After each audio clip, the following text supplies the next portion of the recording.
na at magbasa. Ngayon naman, ang aralin natin ay tungkol sa mga katinig. Maaring tanggalin ang sound sa pagsubok sa pagbabasa.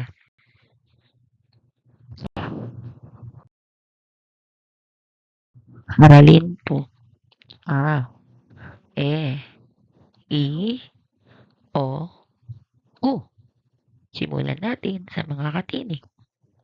Ba, be, bu, bo, bu, da, de, du, do, du, ga, ge, gi, go, gu, ha, he, hi, ho, hu, ya, je, ji, jo, ju.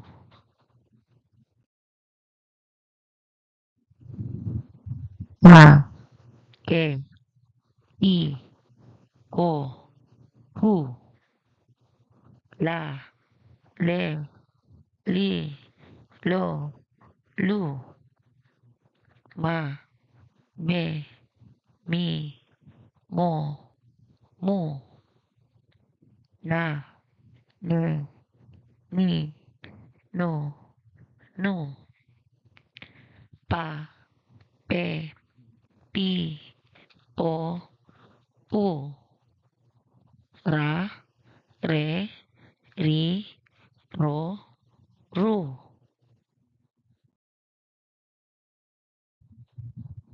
sa, se, si, so, su, pa, te, ti, to, tu, va, ve, vi, vo, vu, wa, we, wi, wo, wu, ya, ye, yi, yo, yu, za, ze, zi, zo, zu.